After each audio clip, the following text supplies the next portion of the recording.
Good morning, everyone. Happy Motivational Monday. My name is Kira. I am your host, and I'm so excited to have you here for today's conversation. We are with the wonderful Priscilla, and we're going to be talking about how to show up with more confidence. This is our last Motivational Monday of our self-esteem and our self-image series. And I feel like opening up the session, giving you all an explanation of self-image versus self-esteem is really important because we do tend to lump them into, they are in the same category, but they're not the same thing. And understanding the difference between them is actually very, very important. So, before I go ahead and do that, I want to know who's new, who's here for the first time. Drop 111 in the chat and drop 222 in the chat if you've been here for a while, if you're a lover of life guides, and if you are on this journey along with us. Look at the chat going off. I love this so much. We've got a lot of, oh my gosh, so many of you are so loyal and back for more every week. I love this so, so much. Welcome, Melissa. We're so happy to have you for your first session. Amazing. Okay. Well, we should have more people popping in soon as well. We've got Dave that's new, Tommy that's new, Christina that's new. We are so grateful to have you here. So let's dive into self-esteem versus self-image. I want to give you guys a nice, simple breakdown so you can start to understand the difference, especially as we're having the conversation today. So, confidence is, or I'm sorry, self-esteem is the confidence and satisfaction that you have in yourself. And self-image is the idea that you have of your abilities, appearance, and personality. So, the difference is that self-image is how we view ourselves, and self-esteem is how we feel about how we view ourselves. So, they do play off of each other, but they are two very different parts of the equation. So we do have this week a larger event on self-esteem and self-image. It is our deep dive and our deep dive mentorship, which are both hour-long sessions. They're the only hour-long sessions that we do throughout the month.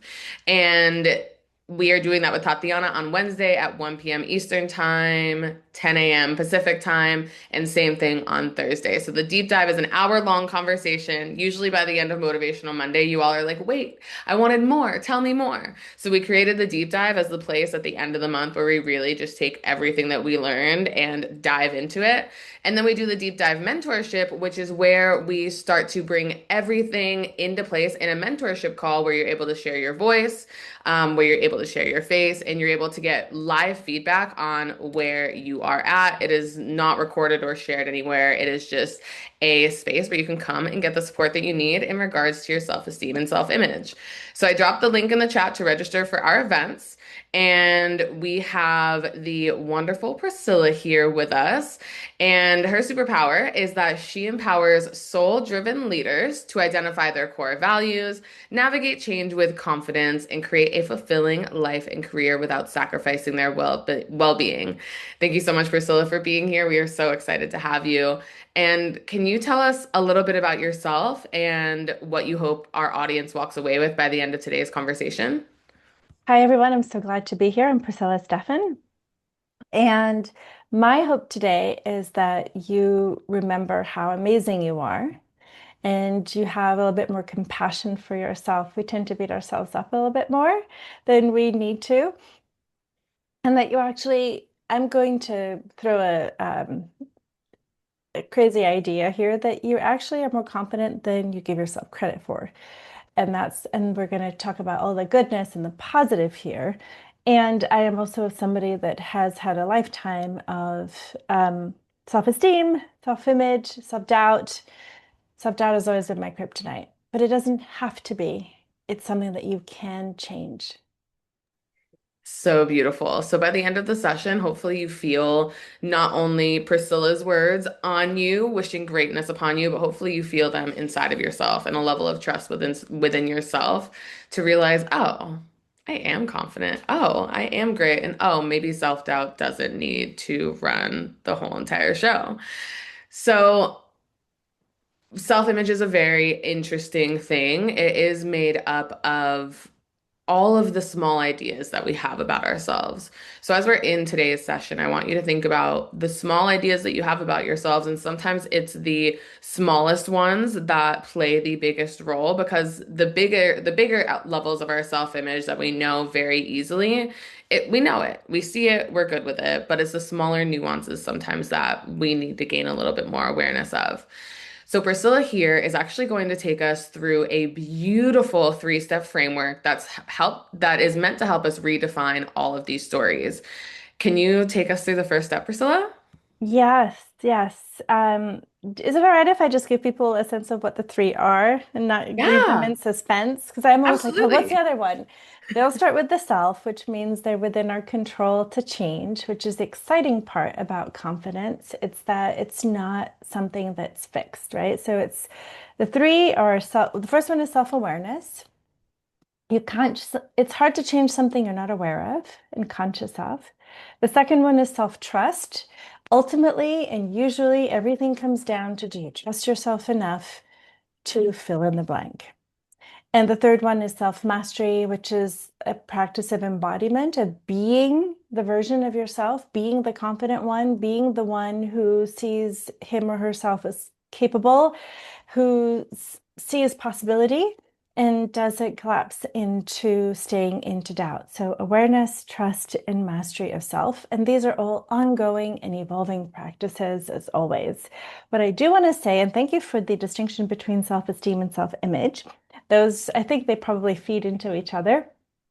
And I wanted to mention the word that came up for me when we were talking earlier was that self-image. And I will say this for self-esteem too. They're not fixed. Who we were and how we felt about ourselves in the past, what we did, what we didn't do, what we failed, what we succeeded at.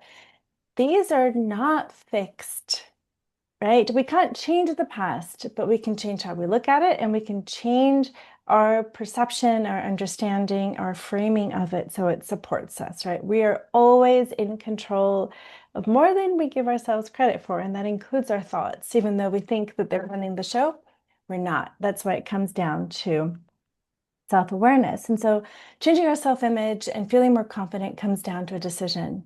Confidence is something you decide. It's an action. It's not something you hope for or prepare for. It's a decision that you say, I am confident. I know enough to move me forward to the next step, even if I don't know everything right now, or even if it's something new. It's okay. You'll get better as you go along, right?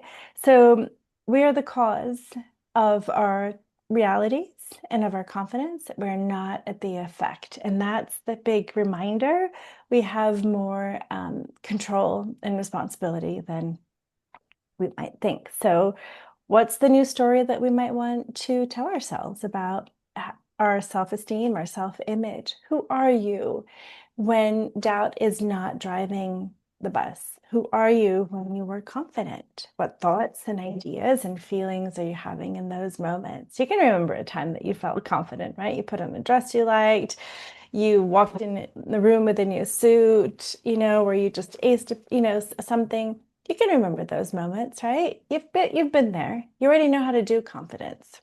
So I just want to remind you of that. So self-awareness is the first step. You can't change what you're not aware of. And so this is a constant practice of zooming out and observing a situation and even observing yourself, almost like it's called like a meta view of yourself. You zoom up and you're like, oh, you can almost see yourself as a character, right? And like, oh, I'm procrastinating. I'm going to the fridge to eat. I'm talking on the phone, right? So if you zoom out and you observe, you don't judge yourself. You can just collect data and then go, oh, that's what's happening. Okay. So what's driving my behavior here? Is it fear? Is it doubt? Is it what is it? Is it dread? Is it terror? Is it just I'm not good enough? Is it just an old habitual pattern that you're used to? So these are just some things to consider. And so you can hover, and this ability to zoom out dissociates yourself from yourself and gives you more perspective. And the ability to just say, okay, I'm not this pattern. I'm not this belief. What can I choose differently to move me forward in the direction of where I want to go? Does that make sense, Kira? It does. It makes me think of I just think a zoomed out perspective. Sometimes we're so obviously we're the ones living our lives, right?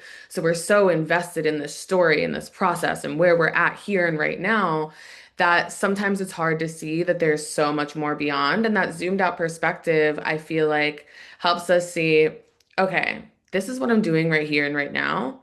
And maybe this is what I can do a little differently.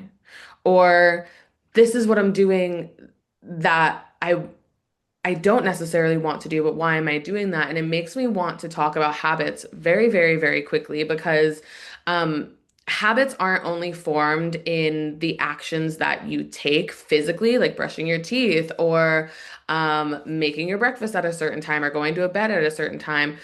Everything that you do is habit. Your body is a habitual creature. So if you are a procrastinator, that's because you've developed the habit for that.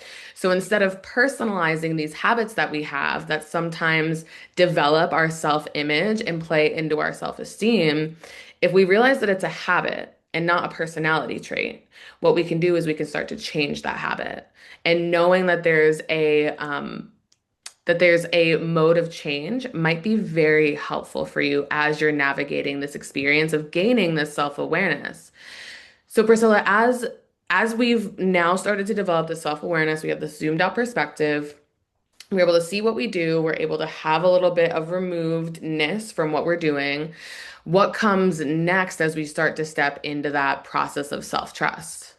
Yes, well, I just want to just remind, just close out on the self-awareness that when you zoom out, you get to have the distinction of this is what I do versus this is who I am. So you disconnect from the identity of, well, I'm just a lazy person, I'm just a procrastinator, I'm just an overeater, I'm just an anxiety person, I'm just not confident. Mm, you do those things, you are not those things, right? And when you do that, you can feel so much relief. There's room now to play, right? So just there. So self-trust is the exciting one, and also the one that can feel a little bit more challenging. And it comes down to standards. And this isn't something I think we think about. Maybe we think about it in certain scenarios, but not about our self-image and our confidence. How do you want to be showing up and leading yourself in your life, in your career, in your relationships, in your business? What is the standard, right? This comes down to values. This comes down to what's the bar? Not to make it so high that it's about perfectionism or it's not something you do, but when there's an argument, do you want to be reactive or do you want to pause and do you want to show up in your best? When there is a conflict at work or when you're doing a presentation, are you do you care enough to dedicate a little bit more so that you can show up and really provide the best that you have? And it's not about setting a bar that's out of reach, but it is about giving yourself the option to show up at the fullest and the best that you can be in this current moment. And when you have a certain standard, right? Like you won't go above a certain weight, you won't raise your voice in a relationship, you will spend the time to prepare for a presentation or for an interview, or you will self-regulate, you will breathe, you will not come into a conversation really triggered and heated or in the red zone. These are standards that you hold for yourself. And when you have a standard, it is easy to trust yourself because you know that you will show up for yourself and you will show up then in the way that makes you feel good about yourself. It's not always going to be easy because you're going to have to do some inner work. Perhaps that's where the self-awareness comes in. But we can try if we have standards that are aligned with us, we can trust ourselves to know that they matter enough that we will show up for them. Like you show up in the morning and you brush your teeth and maybe you do some stretches in the morning. That sense of the habits that move you, that support your standards, creates that natural sense of confidence, self-trust, better self-image, better self-esteem. And I used to hate the word discipline, but having that sense of understanding of the connecting of the dots, right, can really be helpful. Did you find that this is creating better relationships? I'm married. Yes, I have friends, I have clients. This is about taking a pause for a moment and asking yourself, how do I want to show up in this conversation? Doesn't mean you're always going to make it right, but if you mess up or you lose it, then you apologize and you take responsibility. Say, I'm sorry. I was heated, I was tired, I was cranky, I didn't eat, I didn't get enough sleep, and I just told you the first thing that came out of my mouth. But they just say, it is my choice to show up differently for you. I'm sorry I didn't. I will do better next time. Again, it takes you back to personal accountability. And you feel good about yourself then. You can feel confident that even though you didn't show up ideally, you repaired. You repaired. And that is huge for everyone, and humor can go a long way with that when you can have the opportunity just to laugh something off a little bit more than just diving in and going into. And here's the thing I realize, just because we feel justified in being right or that we've been wronged, it doesn't make it ideal for us to show up and just yell at somebody or make them feel bad. You can feel justified that somebody cut you off in traffic and say, my peace, my well-being, and how I want to show up is more important to me than just flipping the finger at somebody. I do that too once in a while, and with road rage, but it's so much less because my standard now is peace. My standard is I show up at the highest level for myself. That is greater than my desire to tell somebody off, even if I feel justified in doing that. Justification isn't a big enough reason to show up at a lower standard than you can. Personal accountability and leadership are greater. And that's self-trust, baby. I love this so much. I feel like it's such a reminder of our values. And I've said this in a lot of our sessions. One of the greatest things that you can do for yourself is get very clear on what your values are. And if you don't know what your values are, start thinking. Do I value trust? Do I value clear communication? Do I value kindness in my life? Do I value isolation, like independence? There, all these different things will start helping you understand who you are so that you can understand how to best show up for yourself. And then you can understand how to best show up for others. So that was a great question, Erin. Thank you for dropping that in the chat. Are there any final notes on self-trust, or is this where we start to move into self-mastery, Priscilla? I think the question is if there is an area that's been inflamed in your life, right, that keeps happening, that keeps causing upset, breakdown, or you're just not happy about it, you're like, well, gosh, I feel stuck in this area. Ask yourself, how am I showing up? So, self-awareness, how am I showing up in this area? What would have to change my belief, my outlook, my perspective in order for me to show up differently? And how would I prefer to show up differently moving forward as the future version of me versus the past version of me, right? My past version, I'm justified, this person cut me off, that I need to show them and to give them a piece of my mind, and I would lose it and it could even become dangerous in the road. Today, I value my peace. This isn't going to derail me or take me off my axis. Let somebody else deal with that. I stay in my lane. I stay true to myself and I carry on.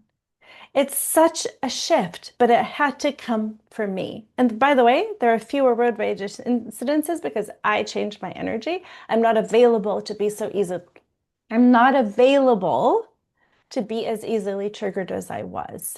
So if you're being easily triggered by something, look at it. There's something for you to shift within yourself, not to blame somebody and not expect somebody else to change. You change. That builds self-trust and accountability. Yeah. You know, It yay. makes me think also, you don't have to do this alone either. That's why Life Guides is here. For those of you who are new here, we have our events, which are more of our public platform of getting you to build a relationship with our guides. But you do through the company that you work with or go to school with, there's some sort of partnership between an organization and Life Guides that you have a relationship with. where you can have private guide calls with our guides like Priscilla. So if you're like, wow, I really feel like I need to develop more self-awareness and self-trust, or I would love to have like deeper perspective and someone help me unpack this a little bit more, we have our guides for that, and Priscilla is one of our guides who can support you. So I'm dropping her profile in the chat. And yeah, continue on your journey. Take us away maybe to Um, self-mastery. yeah, self-mastery is a lifelong journey, and it's also a choice and a decision. Do does this matter to me to continually show up as the better version of myself, more self-aware, more compassionate, more kind? So many times when somebody has a conversation or texts me, you know, I can either go into advice mode or fixing mode, or maybe I'll give them a piece of my mind, sort of passively aggressive. Or I can say, okay, I'm going to show up kindly today. Or this person kind of gave me a snippy remark, and I was like, oh, I'm so good. Thank you for sharing. I appreciate it. What would it take for you to be more level and not as reactive, right? So much of self mastery is about being responsive, where there's a pause, you assess, you feel into your body, you take a moment, and then you respond. You don't have to respond to the text right away. You don't have to respond to the email right away. You don't have to respond to any relationship right away. You can say, I'm going to take a time out. You're allowed that. And I'm the first one to go, I'm going to respond right away. And I literally have to say, okay, but stepping away from the technology. We're stepping away from the situation. Ah! Or I'll just joke with my husband, I really want to take my torture chest out right now. Woohoo! And I'm like, I'm gonna step away. And he looks and we laugh, right? Because I'm like, I'm gonna stab you. But then we come back, and then we laugh about it. And we've developed these cues over time. And we've also had to recommit over and over again to being kinder and gentler with ourselves. Starts with ourselves, right? Because if we're beating up ourselves and we're angry and we're frustrated and we're being mean to ourselves, it often pours out in everything else we do, right?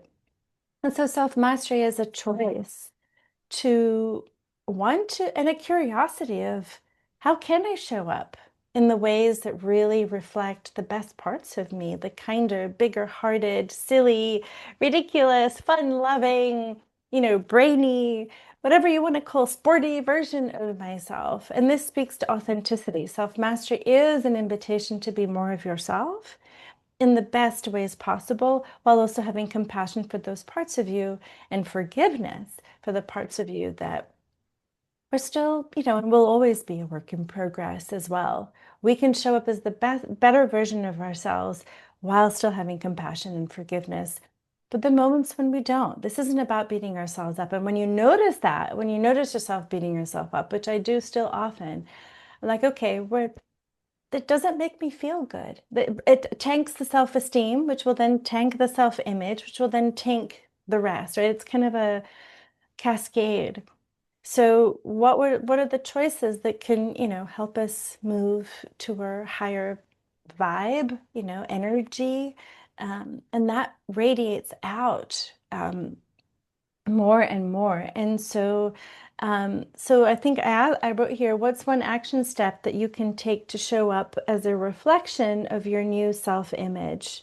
What's one thing you can start doing consistently, a promise to yourself, to show up more in the way that you'd like to show up, and what's a different story, a different belief that you can have about yourself that will anchor you into this new identity, into being more of this value or quality that really matters to you at the end of the day. So, yeah. So beautiful. I feel like I love this three-step framework. When we talked about it, it made so much sense, the layers of development and self-mastery. I love that you talked about self-mastery even within our thoughts of ourselves, because I think if we have a higher self-esteem and if we have a higher self-image, then we show up in the world differently. So having that conversation with ourselves and that reset of oh, I did just have road rage, but I'm working on getting better at that. And next time I'm going to have more peace is such a better internal dialogue than I just had road rage. I'm never going to get better at this. I'm just going to keep being mad at everyone and it's just going to keep going downhill. Like we can have more of that positivity and more of that belief and again that self-trust of ourselves and gaining awareness of the thing that we desire to show up in a more fulfilled way with is a huge step for all of that. So we only have maybe like 2 or 3 minutes left, Priscilla, but I would love it if you could take us on a quick little journey to help us solidify this framework that you've walked us through today. Yeah, so I want everyone, so let's bring this down into the very practical thing. So think of one area, one thing that's you'd like to change, right? So become aware, right? Observe what are the patterns or what's the scenario that this may happen, whether it's your boss that belittles you, or it's road rage, or it's your child that, that doesn't want to eat the broccoli.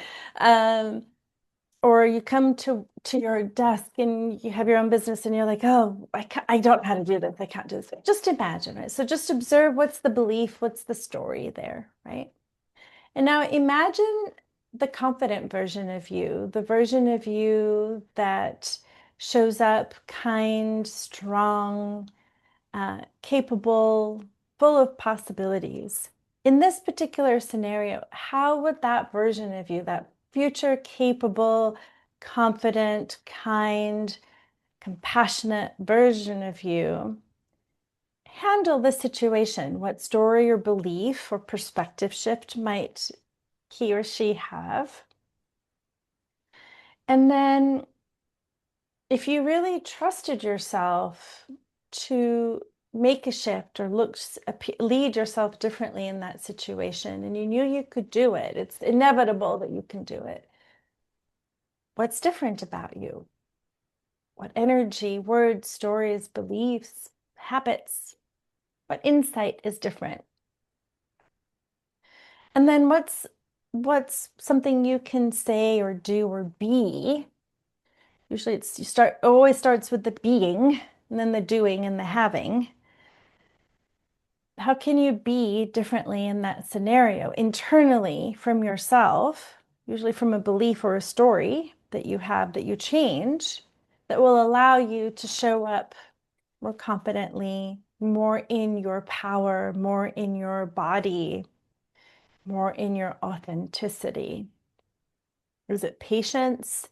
Is it a pause? Is it to say a kind word? What is it? Just notice and see what comes up. And this is something you can continue after our call or just to practice on and on, because you remember that it always starts and ends with you. You cannot control anyone else, but you have full control over you. No blaming, no complaining, just shifting of your energy. Because when you change, your outer world will change in response to that. Remember, you can't keep doing the same thing and just hoping other people or life will just magically change. This is your opportunity to show up differently and to grow, and in turn affect others positively as a result. Thank you so much for that exercise. I hope that you all got and received great benefit from today's conversation. I feel like this was a perfect way to close out the self-esteem and self-image month as far as Motivational Monday goes. Again, we do have our deep dive on Wednesday where we're spending a whole hour diving into self-esteem and self-image and closing everything out. And then Thursday, we have our deep dive mentorship where everyone's able to share their voice, their feedback. We have a worksheet we'll be working with, and we'll be able to get deeper into the nitty-gritty of everything and hopefully send you along your journey. So I just dropped the Life Guides event link in the chat again. You can sign up for the deep dive and the deep dive mentorship. And next month, AKA next week, we will be back for Motivational Monday and we'll be moving into our remote/slash flex work and productivity month. I know a lot of us work remote or hybrid, or maybe just need help with productivity overall. So it'll be a great month for us to all connect and especially before summer hits, it'll be great. So thank you so much for being here, all of you. Thank you, Priscilla, for all of this wisdom. I appreciate how clear and concise the framework was and how we're able to start to move forward with all of this work. There's a survey that pops up at the end for those of you who would like to leave a love letter or let us know how today's session was for you. We would love to receive that. And if there's any note that you leave for Priscilla, I will send that to her directly. Thank you so much for having us and happy Motivational Monday. Bye, Bye, everyone. everyone.